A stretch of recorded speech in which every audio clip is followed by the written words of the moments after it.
تو میں سب سے پہلے مولانا ابو طالب رحمانی صاحب سے گزارش کرتا ہوں کہ وہ اس پروگرام کا آغاز کریں ابتدائی تقریر سے. مولانا ابو طالب رحمانی صاحب کہاں ہیں؟ آئیے.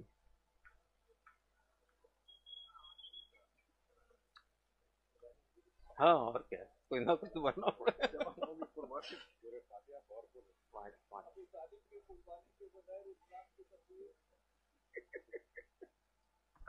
السلام علیکم ورحمۃ اللہ وبرکاتہ. بسم اللہ الرحمن الرحیم وبہ نستعین نحمدہ ونصلی علی رسولہ الکریم.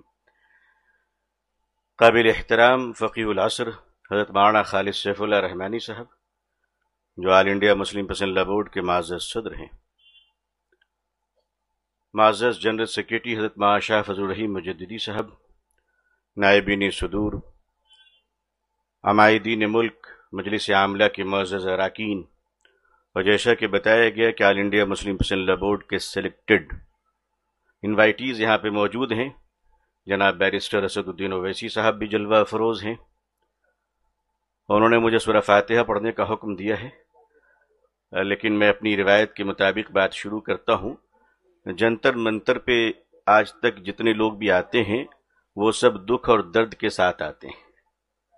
کوئی بھی یہاں پہ منگنی اور سگائی کرنے نہیں آتا ہے. اور اچھا ہے کہ نیم کے درخت کے نیچے ہمیں بٹھایا گیا ہے، تو ہم جو بات بھی کہیں گے وہ جسٹیفائی ہوگی کہ گلاب کے پودے کے نیچے بیٹھ کر ہم نے کانٹوں کے خلاف کچھ نہیں کہا ہے. عزیزان ملت، آل انڈیا مسلم پسند لا بورڈ اپنی ایک مضبوط روایت رکھتا ہے، اور وہ روایت یہ ہے کہ آندھی ہو یا طوفان، مگر وہ لا اینڈ آرڈر کو مینٹین کرتے ہوئے اپنی ریولیوشن اور تحریک کو آگے بڑھاتا ہے. یہ اس کی پہچان ہے اور اس کی شان ہے. اسے گدگدائے تو بہت جاتے ہیں، اسکائے بھی بہت جاتے ہیں، مگر مسئلہ یہ ہے کہ لگام جن کے ہاتھوں میں ہے، سنجیدگی ان کے دامن کو چوم لیا کرتی ہے. اگر آپ کا رہبر مؤذن ہوگا تو آپ کو یقیناً مسجد کے پتے مل جائیں گے. اگر آپ وزیروں کے تلوے چاٹ رہے ہوں گے تو ہو سکتا ہے کہ بادشاہوں کے دربار تک رسائی آپ کی ہو جائے. عزیزان ملت، اگر گھوڑے کو رہبر بناؤ گے تو جنگ کے میدان تک پہنچ جاؤ گے، لیکن یہ بھی سچ ہے اگر چیل، کوے اور گدھ تمہارے رہبر ہوں تو شاید سڑی ہوئی لاشوں تک تم پہنچ جاؤ.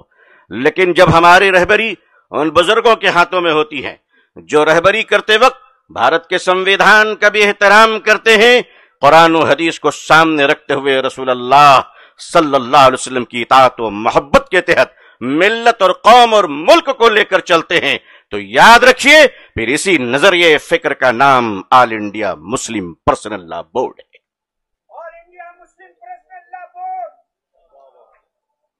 آج یہاں ہم لوگ جتنے ہیں یہ سب کے نام پہ نعرے لگتے ہیں، تو نعرے لگانے والی بھیڑ کو اس وقت دلی نے برداشت نہیں کیا. دلی کا دل اتنا چھوٹا تو نہیں تھا کہ وہ 1000-5000 لوگوں کو اپنے دلوں میں محبت کے ساتھ گنجائش نہیں دیتی، مگر شاید یہ دلی کا دل چھوٹا نہیں ہے بلکہ دلی کے بادشاہ کا دل بہت چھوٹا ہو چکا ہے.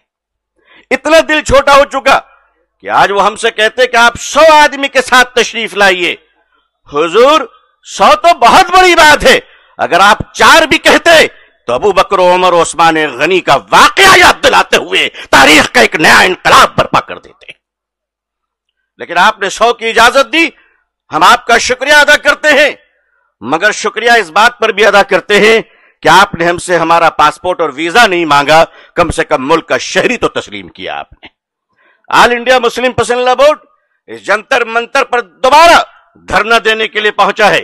رمضان کی بھوک اور پیاس میں آپ کو یاد ہوگا کہ اسی مقام پر دھوپ چلاتی دھوپ میں دوپہر کے وقت میں یہ جنتر منتر مکمل بھرا ہوا تھا جب ہم نے اعلان کیا تھا کہ پارلیمنٹ سے آپ اس بل کو پاس نہ کریں. لیکن معاف کیجئے گا، ہماری یہ ماننی سرکار اور آدرنی پردھان منتری جی اور ان کے ماننی منتری مائنورٹی افیئرز کے یہ جناب، آپ اچھے لوگ تو ہیں، لیکن آج جنتر منتر پہ یہ پتا چل رہا ہے کہ لوگ جب بھی یہاں آئے بات کرنے کے لیے تو انہوں نے احسان کیا ہے بھارت کے سنویدھان پر. جب یہاں کوئی بولتا ہے تو دنیا کہتی ہے سنویدھان زندہ ہے، جب یہاں کوئی بولتا ہے تو دنیا کہتی ہے لوک تنتر زندہ ہے، جب یہاں کوئی بولتا ہے تو کہتا ہے کہ بھارت کی